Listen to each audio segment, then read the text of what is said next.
Hey guys, what is up? Jake here, and today it is Saturday, September 8th, and I am shooting my first wedding.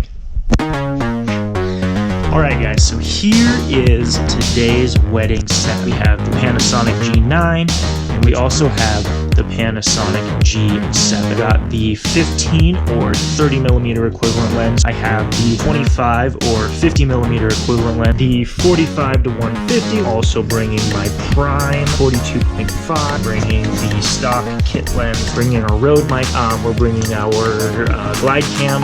We're bringing the Manfrotto tripod. We have an extra battery for the G9, 2 extra batteries for the G7, a battery pack plus chargers, ND filters, and that's pretty much it. That's today's setup.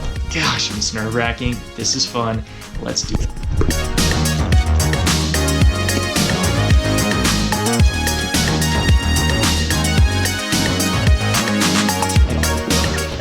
Alright, gonna try and eat some quick lunch real quick before Jordan gets here, because another reason is gonna be throwing a granola bar and bringing snacks as well as just being ready to shoot. Oh man, let's do it!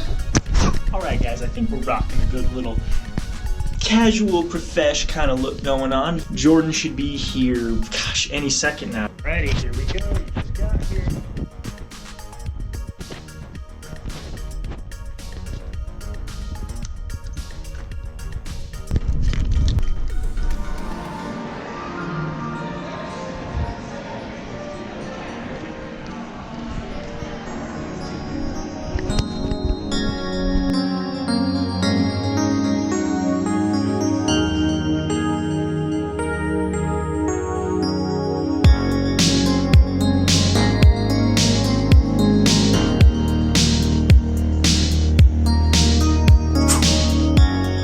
Hey guys, what's up? Jake here.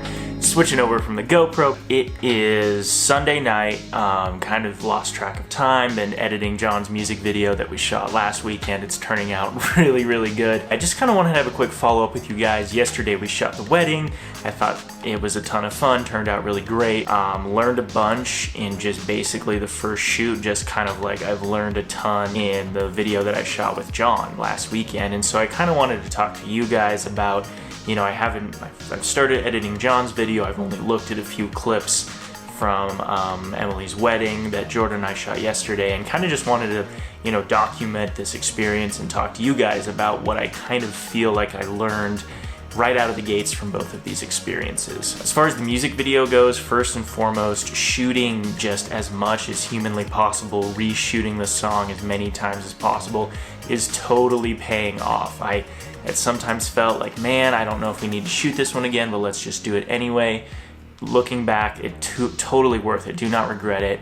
It was such a great idea to basically keep shooting the whole song through as many times as possible. I used several of my different, prime lenses, the 3 that I really like, that we need to talk about some more sometime. Use those 3 lenses, different shots, different angles, and it just really makes that edit process so much smoother because you have so much more to work with, and it just seems to turn out. The second big takeaway from the music video was shooting in the good lighting times of the day. Obviously, you can get around some of that with filters. My laptop sounds like it's dying.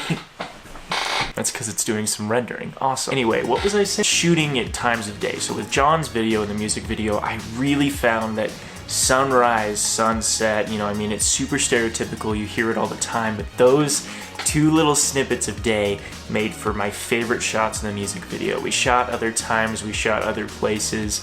I'll probably use just a tiny little bit of footage from those, and I will use almost all of my footage for the entire music video from the really early morning and the late night when the lighting was super good. Let's talk about yesterday's wedding. I think, those were kind of some of my initial takeaways from the music video.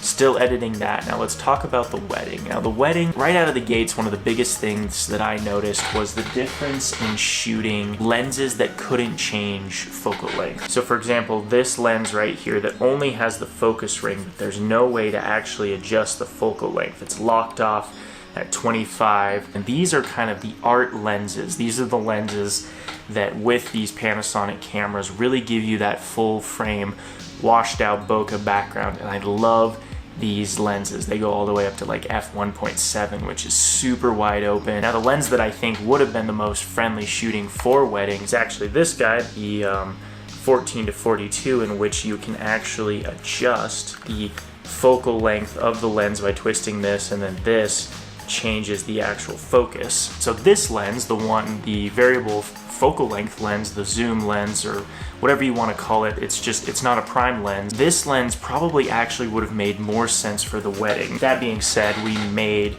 these lenses work. I swapping them in and out as quickly as I could. If I needed something wide, I put on the one I'm using right now. If I needed something closer, I'd put this one or the 85 on. This lens right here covers all of those ranges. The 14 is wider than my wide angle prime, and the 42 is basically equivalent of the zoom that I was using for that prime as well. But the problem is that the focal length on this just sucks. I mean, it's like 3.5 to 5.6, and so when you start looking at this lens, it becomes increasingly difficult to get that artistic bokeh that's super great for weddings, music videos, and really anything you're trying to make look cinematic or professional. So that was kind of my biggest takeaway from the wedding. Thankfully, we had, two guys shooting it, so it was super easy to, swap lenses and not necessarily worry, oh, we're missing something here. Jordan's getting it, I'm just going to put on my prime lens and swap it out. But it does make me wonder if kind of my next investment for this channel will be to get basically the expensive version of this kit lens, which is the 14 to 42, and maybe get something like, I think it's the 12 to 35 constant 2.8, which is going to not be quite as bokeh-licious as the prime lenses. That can go to 1.7, f1.7, but can do f2.8. Remember, with aperture or that bokeh-ish type stuff, the f value you want to be smaller. So 1.7 is a really, really wide aperture. f2.8 is a little more closed, but then like f3.5, f5.6, I mean, you are just shrinking that little the little retina dials to make it so that so much less light comes in. So anyway, that was one of my big takeaways from the wedding, just because when you have this variable lens, you're good for any situation. And in weddings, the moments only happen once, and that was one thing that I really noticed. In a music video, I can put all my cool art lenses on, my prime lenses, and say, hey, go shoot this. Hey, I didn't quite like that, go do that again. Oh, I'm gonna try that same shot, maybe with a different lens. Okay, do it again.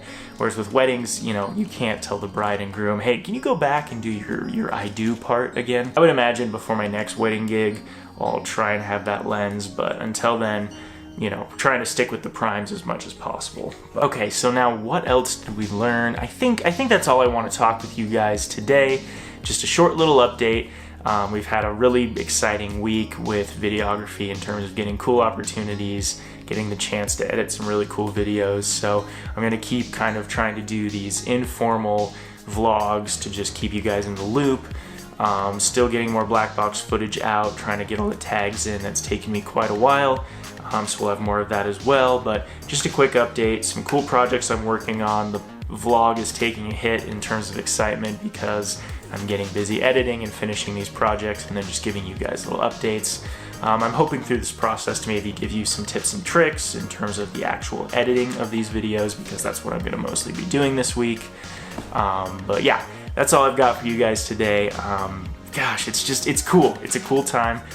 It's cool that we got these opportunities, and just hoping to keep pushing them and keep heading down this space to keep creating new stuff. So anyway, peace out. You guys have a good one, and I will catch you guys in the next one. All right, see you guys.